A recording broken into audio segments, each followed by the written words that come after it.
Hi, everybody. This is Stefan Molyneux from Freedomain Radio. We are very happy to have Dr. Everett Piper, also known as the Pied Piper of Rationality. He's the president of Oklahoma Wesleyan University, the author of a very popular article, who I guess the title is somewhat self-explanatory. This is not a daycare, it's a university. And the book, Why I Am a, quote, Liberal and Other Conservative Ideas. Dr. Piper, thank you so much for taking the time today. It's my pleasure to join you all. I appreciate being asked to come on your program, and I think it'll be fun.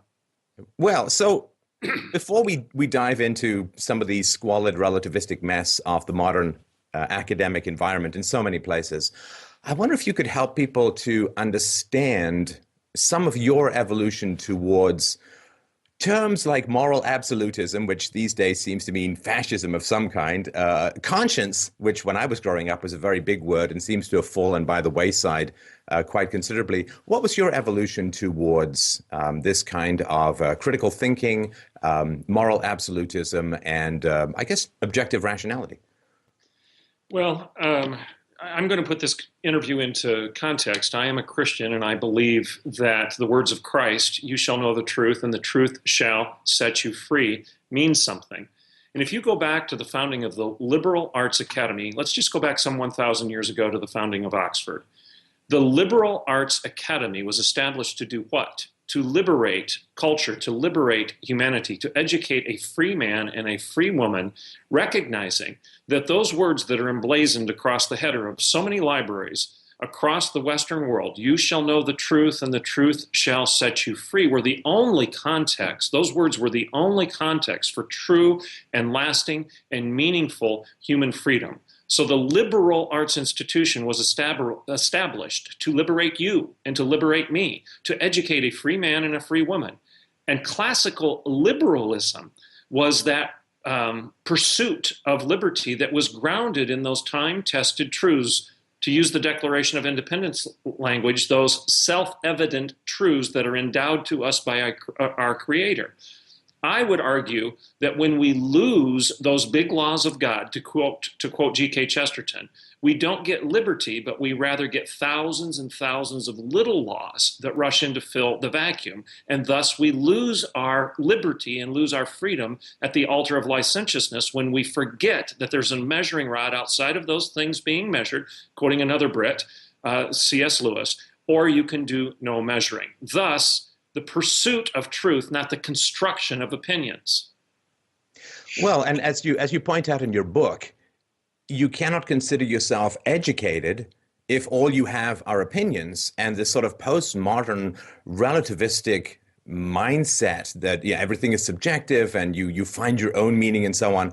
Why on earth would there be such a thing as academia if it was merely the studying of opinions? I mean, you can get that just by going to a bar and listening to people. And this contradiction between the original goal of academia, which was to free us from error, and the modern academia, which seems to argue there is no such thing as error, it seems kind of contradictory. I can't quite understand how people square that circle.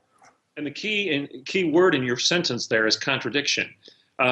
There is no such thing as error. However, when those people claim that there is no such thing as error, if I disagree with them, they will say I'm in error. Therefore, it's self-refuting. It's like saying I can't tolerate your intolerance, or I hate those hateful people, or I'm sure that nothing is sure, or I know that nothing can be known, or I'm absolutely confident there are no absolutes. These things are self-refuting, they're duplicitous, they make no sense. It's the literal definition of nonsense to make these postmodern claims of relativism, because you are sawing off the very branch upon which you're sitting while you try to make that argument. And the irony for me in the academic world is these people don't even recognize it. It's as if they're a dog chasing their tail. This makes no sense. Oh, the number of times I've had to refute the self-contradictory statement, "It is absolutely true that there is no such thing as absolute truth." I mean, I don't even know how people tie their shoes or get out of bed facing the right way in the morning if they think that makes some kind of sense. Now, oh, go ahead. One other thing that you said, the issue of opinions. I've said many times at Oklahoma Wesleyan University, I am not going to pat you on the back when you graduate and walk across the podium toward me as I shake your hand and hand you a diploma. I'm not going to pat you on the back and whisper in your ear, "Congratulations, you now have a degree in opinions." That would be absurd. I hope you learned something while you're here.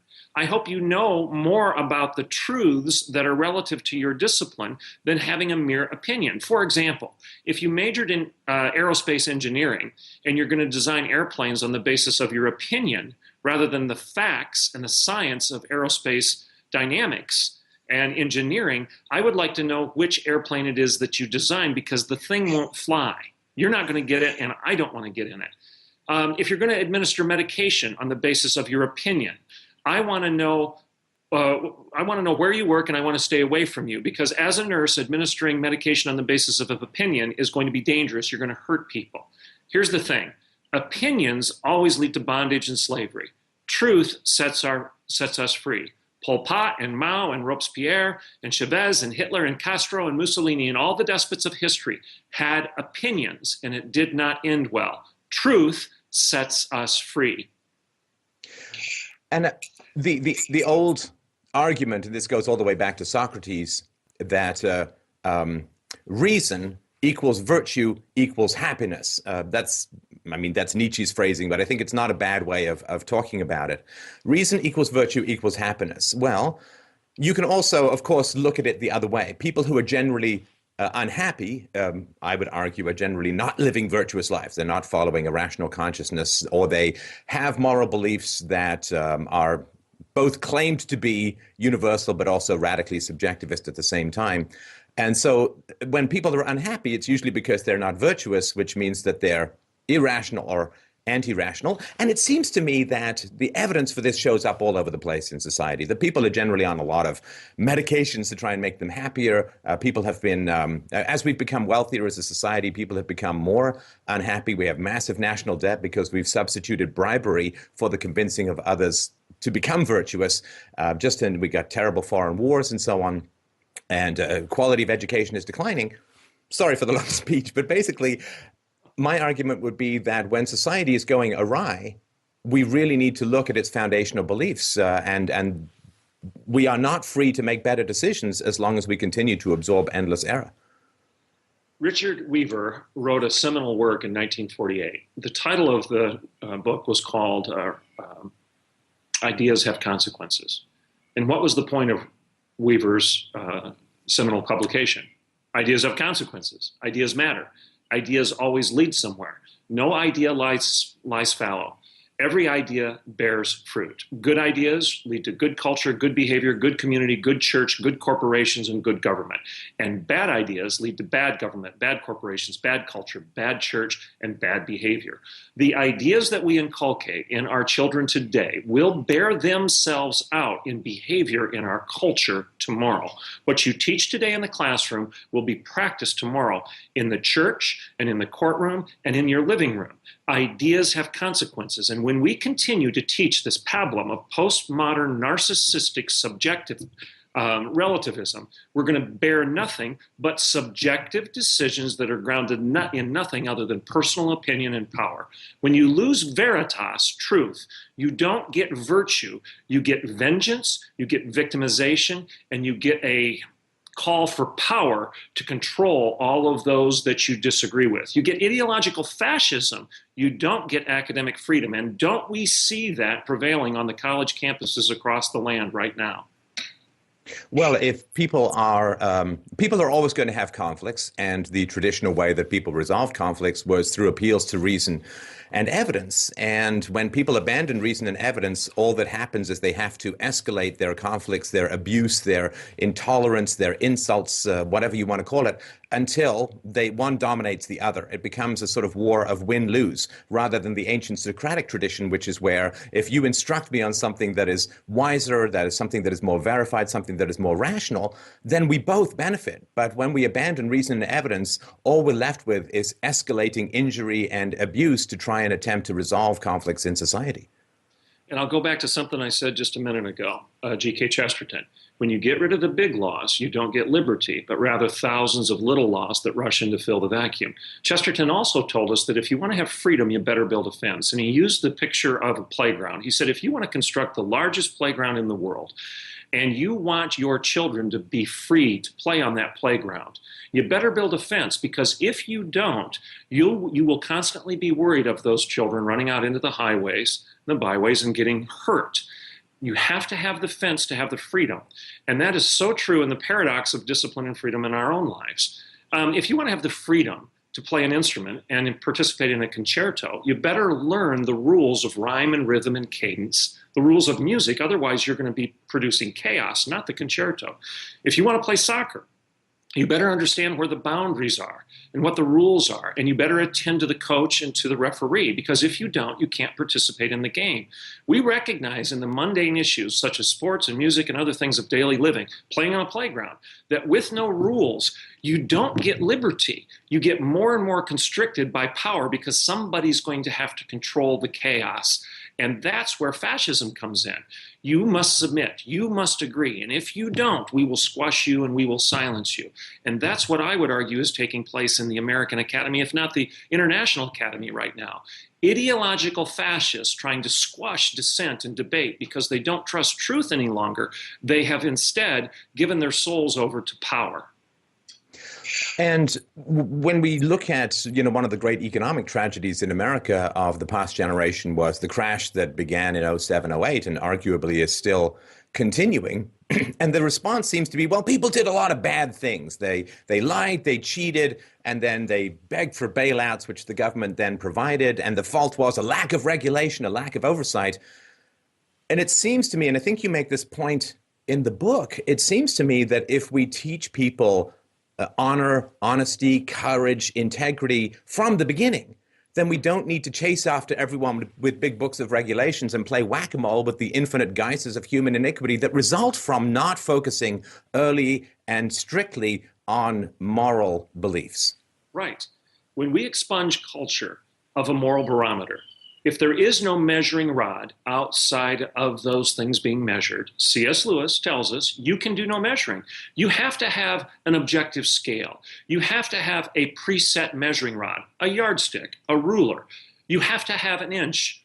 You have to have a meter. You have to have something to make measurements. Otherwise, there's no agreement. And if that agreement, if that referee, if that objective standard no longer exists, people cannot live in chaos very long.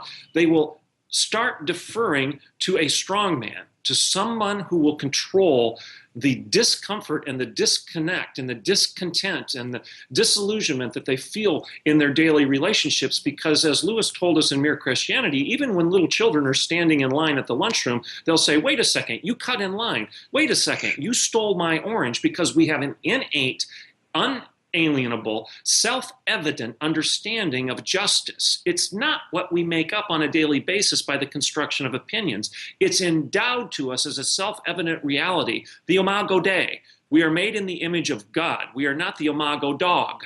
We don't just succumb to our instincts of power and appetite. We have a moral barometer and we understand it. And even those who claim it doesn't exist will affirm it does exist when they say, you're wrong, or you're intolerant, or right. They affirm the very thing they try to refute. And my particular approach is to focus on sort of the rigorous philosophical aspect of these things. And as has been noted by many great thinkers, it takes a lot of miseducation to overcome the basic moral instincts we're generally born with, unless we're complete sociopaths. Now, you've obviously been in academia a lot longer. I was there as a student. Now, in the 90s, it was in the early 90s, I was just leaving my master's program, and I could see this sort of black wave of political correctness come surging over the horizon, which is one of the reasons I fled into the business world rather than go on to get a PhD.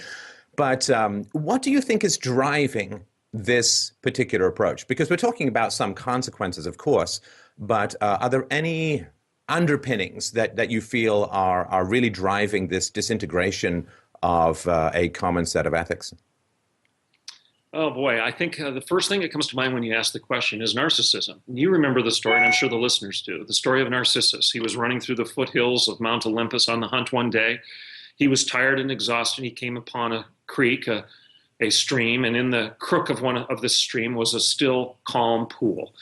Narcissus, being the son of the Greek god Cephasus, one of the most handsome and beautiful of all the gods, he knelt at the edge of the pool to get a drink, and he saw what? He saw his own image.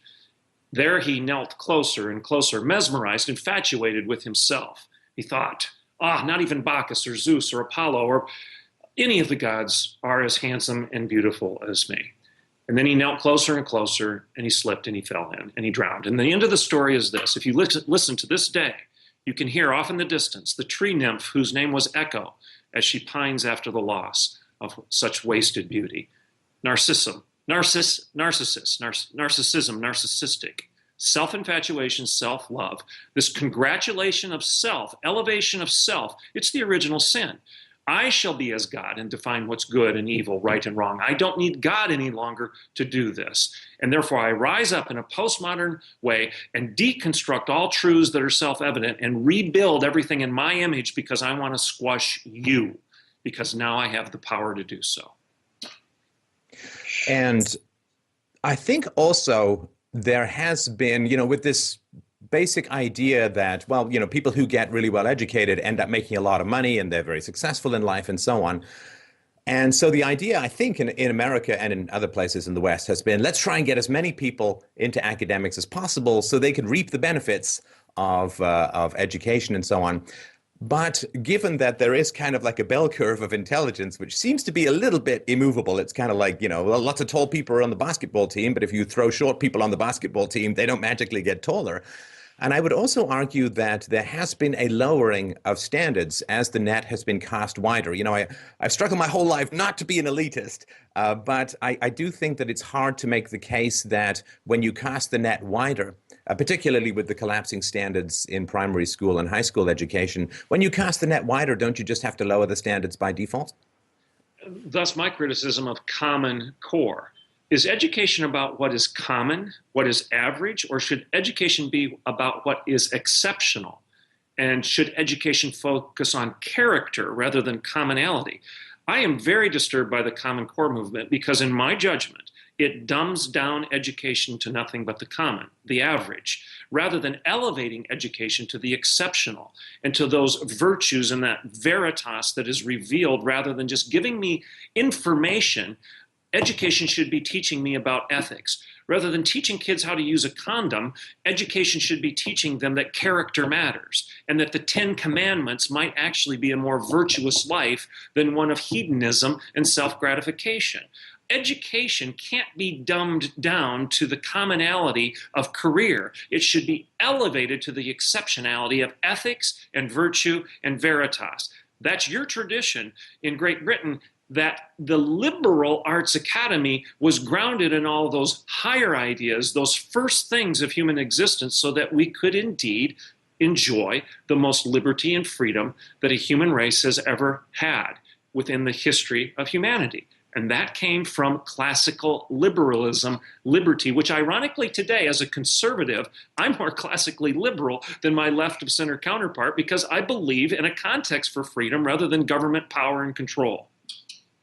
Well, and I think the case can be very strongly made that as government continued to take over education and as values fragmented within society, 19th century when the government took over education, the vast majority of people were Christians and a significant majority of Christians within the American experience were Protestants. And so you could still have values in a government school because there was much more consistent monolith of values. As multiculturalism and also value fragmentation, to put it mildly, has occurred, it seems that values have been taken out of children's education because whatever you teach that has values in it is going to offend some significant portion of the parents of the children who are in the classroom. And so we've ended up with this kind of empty, shallow, materialistic, pro forma kind of education, which doesn't get to the squishy, juicy bits of ethical conundrums that I think really motivate people and help guide their lives. One of the things I do at Oklahoma Wesleyan is we ground every aspect of our institution in what we call the 4 pillars. We abbreviate it and say the 4 Ps, and I'll give them to you quickly. The primacy of Jesus Christ. Jesus is the Son of God. The priority of Scripture. Scripture is the Word of God. The pursuit of truth. Truth is given by God. It is not made up by you or me. And then the 4th one is the practice of wisdom. Holiness, sanctification, obedience is demanded by God. It's not optional. Practice what you preach. When you put those 4 things together, you have a comprehensive, holistic view of what education should be. You're not God. God is. You don't define truth, the Bible does. Truth is an objective reality, not a postmodern subjective construct of your own liking and your own opinion. And then finally, once you learn these things and put them in your head, practice them. Practice what you preach. Be men and women of integrity by integrating head and heart, fact and faith, belief and behavior, private and public life into a holistic life of integrity. We're not segregationists. We don't cut the baby in half and separate these things, because when you do, culture dies, people die, because they no longer have a common understanding that binds them together with the glue of humanity. We separate it and segregate ourselves into individual power bases that fight for our opinion to win, rather than allowing the referee of truth to judge the debate and trusting it therein. The rise of ad hominem seems to be almost the default position. It just seems that the most common approach is who can fire the most slings and arrows of outrageous insults at each other. Has that come to also dominate what occurs within academia? I'm thinking about the University of Missouri recently, where deans are driven out because of perceived lack of political correctness and so on. And there's no particular arguments. There's just yelling and being offended. Absolutely. And for the listener, I assume everybody knows what ad hominem is, but it's the attack of the person. In other words, you shoot the messenger rather than attend to the message. And frankly, if the messenger is bad, if the messenger is inarticulate, if the messenger doesn't suit your liking, it's irrelevant. It's a non sequitur. It has no basis in terms of defining the truth or the veracity of the message. So we should be intellectually competent and honest people when we engage in ideas. I think a good rule of thumb is always attack ideas, but never attack people, because the person that's expressing the idea really isn't the issue. How you look, what your color is, what your gender is, what your choices are, is irrelevant to the veracity of the claims you're making. Attack ideas, don't attack people. But do we see that at Yale or Brown or the University of Missouri as these kids rise up and scream, angry, red-faced, in the face of those they disagree with, simply because they didn't like an idea, but they tear down the person rather than even attending to the possibility that maybe that idea was superior to their own. And the promotion of sentiment or feeling over reason. I think that a lot of the Western tradition has been around feelings are important, but they're not tools of cognition. Just because you're upset doesn't mean that somebody is being upsetting. That's a subjective experience. And even if somebody's being upsetting towards you, that is no place in the intellectual argument. When I was a kid growing up, I grew up in England with lots of debates and arguments and so on, and the first person to burst into tears generally lost, because, you can't, right? But now the first person to burst into tears generally gets a big safe space and a promotion to epistemological reality. Yeah, here's one of the things that really gets under my skin these days. Christians, conservatives such as myself, are often accused of being anti-science. But yet, the arguments that are often used against us are almost solely grounded in feeling rather than fact. Let's take, for example, the gender debate, transgender debate. We are actually being told today that a woman does not factually exist, that a female is not an ontological, biological fact, but rather a female is nothing but a postmodern construct, a feeling, a fabrication, a fancy, if you will, of somebody who thinks they are one. Now, how in the world is it that I'm anti-science when I want to attend to the facts of biology, of ontology, of genetics, and of chemistry? Why is it that I'm anti-science by saying a woman objectively exists, and the person who is predicating his views on nothing but feeling and fabrication is the one that's pro-science? The world is upside down. It's like Isaiah 5 tells us. Left is right and right is wrong, and darkness is light and light is darkness, is bitter is sweet and sweet is bitter. And woe unto them who reverse these categories.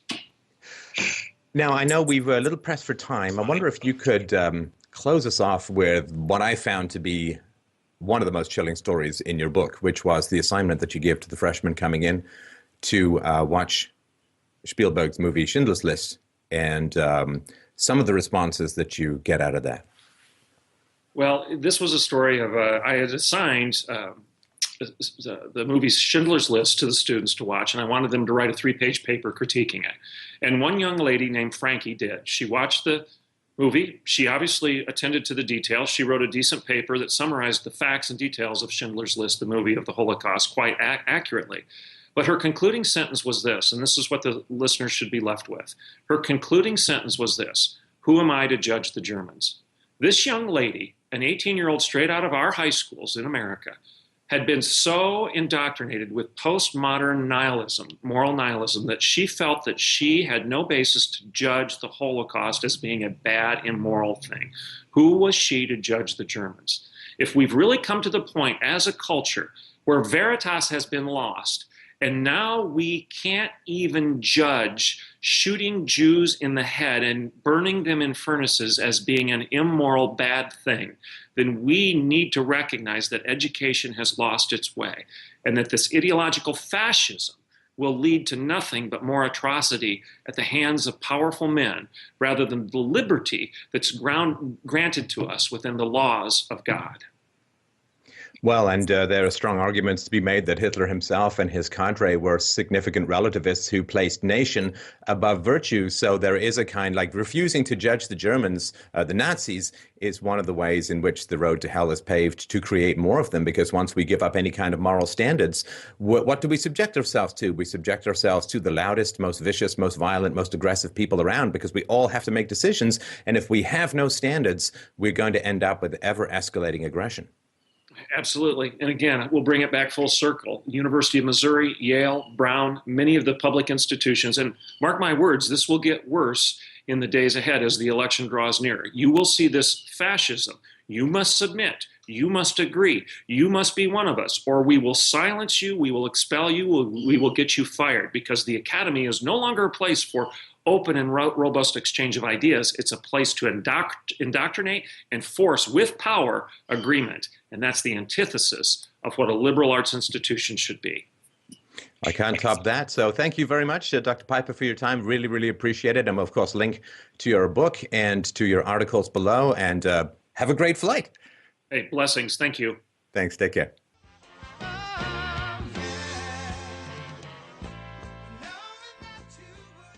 There is unexpected grace in the battle for freedom. I want you to think of two numbers and how they relate. The first number is 500 million, half a billion, and the other number is 18 billion. Now, the first number, half a billion, that is the number of podcasts and downloads and books that have been viewed in the world as a result of your support of this philosophical enterprise. Those are 500 million blinding electrified spears of light going straight down into the spines and energizing the minds of the general population. Those are 500 million points of light in the world that exist because you have supported what I do. I thank you. There is so much more to be done. Of those 500 million, almost 200 million occurred in the last 12 months. We are escalating. We are growing. One massive takedown has just occurred in the culture wars, which is the elimination of Hollywood as any kind of seat of moral authority. Also, as Hollywood crumbles and decays in its income, that's less money to flow to leftist causes. That, along with perhaps possible bad health news, is the reason for the 18 billion that we are going to talk about right now. So, George Soros, keep getting that wrong, George Soros has pledged $18 billion out of his $26 billion fortune to this, open society foundation, open like the open legs of a prostitute or an open sucking chest wound. And that is a significant commitment. Why is he making that? Could be because he's in ill health. It could be because the alternative media is growing. It could be because there's been a takedown in Hollywood. It could be any number of reasons. But it is a good sign. It is a good sign. You don't pour more troops into a battle that you're winning. You pour more troops into a battle you are losing, and we are helping them lose. But I need your help to continue and to grow. So Soros, of course, has this globalist open borders agenda since 1993. His open society has supported pro-Clinton groups, super PACs, leftist groups. He gave over $33 million to Black Lives Matter and other leftist groups that some report have links to local Antifa organizations. So that is where the enemy, so to speak, is. I want to know where you are in this. Now, I have an ability to conceptualize, to verbalize, to stimulate, to provoke, and to get views. And I need your help to do that. You know, even if I'm just someone on your team, cheering helps. And cheering, in this case, takes the form of support, and support takes the form of a donation. Sometimes I hate to ask, but I have to ask for the sake of the future. I'm talking $20 a month. That's less than $1 a day. Does philosophy matter to you? Does the civilization that you have inherited matter to you? We don't need $18 billion. I don't need $18 billion because I have the truth, and that magnifies all resources. The conviction and proof of the truth maximizes all of these resources. I am working as hard as I can. I talked about sexual abuse and pedophilia in Hollywood many, many moons ago, and this story has now come to fruition. This is a massive, massive victory. But I need your support to continue to grow, to continue to do what it is that I do. And you need to support freedom. It doesn't mean donate to me. You can be like me. You can be like anyone else you admire. You can donate to whoever you admire, who you think is doing the best job to free the world. But what are you holding out for? What are you holding on for? You do understand, my friends, I mean this with all love and respect. There is no upward limit to the amount of violence that the left historically has been willing to deploy in order to achieve their goals. You look at the French Revolution, the Chinese Revolution, the Russian Revolution, you look at Cambodia, you look at North Korea, all of these leftist, communist, socialist revolutions resulted in massive body counts. Nowhere in the world is immune to this rolling skull plowing and bulldozing of the leftist agenda, and we need to stop it. What are you holding on for? Is $20 a month too much? Can you do $10 a month? Can you help out at all? Whoever you care about. I know that I have listeners in Europe. It's very tough to speak up and to speak out. So outsource it to me. I will do it.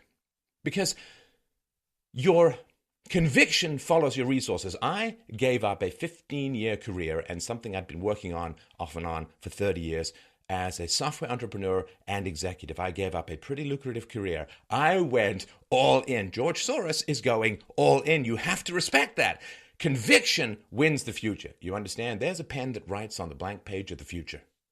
Whoever gets that pen and uses that pen writes what is to come.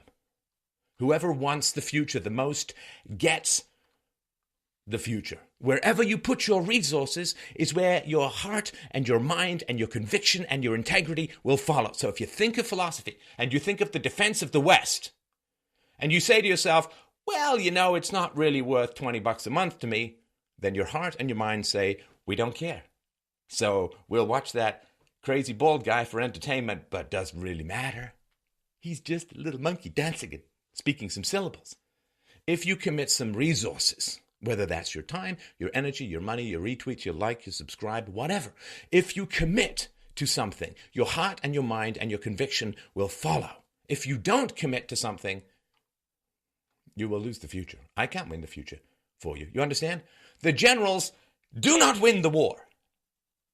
The generals do not win the war. Who wins the war? Everyone.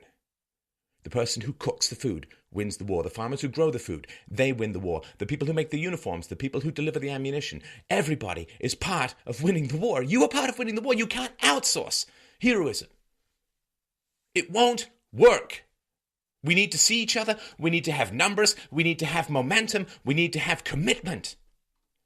I'm not asking you to quit your job and do what I do. I'm not asking you to torch your entire career and do what I have done. I won't say no if you want to. I can use as many people in the trench as possible.